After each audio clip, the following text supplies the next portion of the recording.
Hello and welcome to Thursday Thoughts. Today we're going to be talking about Father's Day. Now, Father's Day was just a few days ago. While I am a mother, not a father, I spent much of the day thinking about fathers. I asked myself what it meant to be a father. What is it like? How is it different from being a mother? Rather than looking up a definition, I reflected on three generations of fathers: my grandfather, my father, and the father of my children. In general, fathers are the immediate caregivers, and grandfathers support fathers. Grandparents let the parents raise their children. I truly value the role fathers have in their children's lives. They take responsibility of teaching values, morals, and perseverance. They also provide love, safety, and self-control. They work hard, love deeply, and provide insight as a male figure. The same expectations still exist today as they did with my grandfather. Fathers are meant to be a role model, be a provider, and be strong and wise. My grandfather ran his household and was the king of his castle. Things were done his way, and my grandmother followed what he asked. He did not demand, but he asked. As a grandfather, he was kind, loving, and fun. He taught me how to swim and ice skate. We'd go to the local swimming pool, and he threw pennies to the deep end of the pool. I would dive for them, and each one I retrieved, I got to keep. When he went to tossing quarters, I worked even harder for them. Literally, it was sink or swim, but I knew he was with me if I ever needed help. My father was the disciplinarian in the house.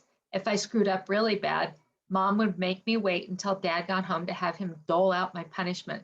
The wait was always the worst. Can you relate?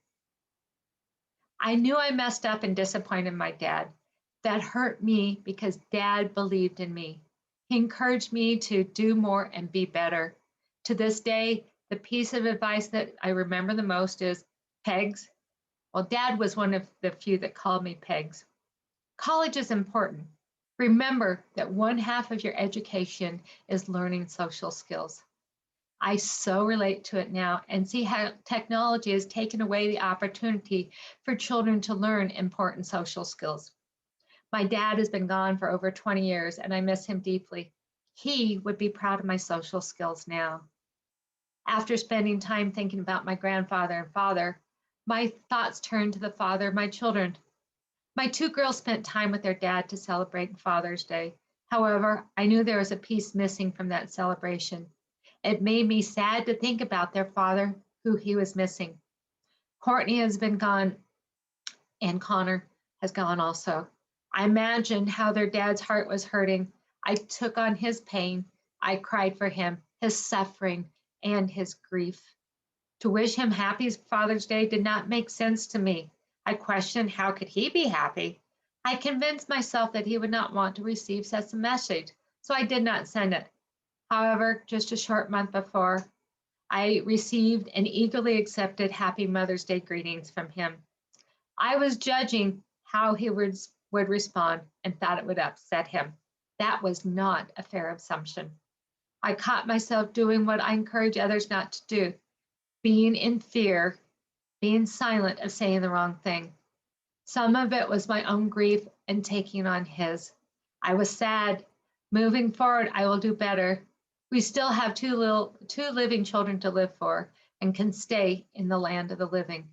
Grief is a journey that never ends. The hills and valleys lessen though. Do you or someone you know want to find joy after losing a child? I offer a 50-minute consultation to help discover what the next steps are. Are they ready? Are you ready to learn how to live with your grief and find peace and joy and happiness? Let's schedule a time to talk. My contact information will be in the link following and in the YouTube description. Please use it and reach out to me and let's talk.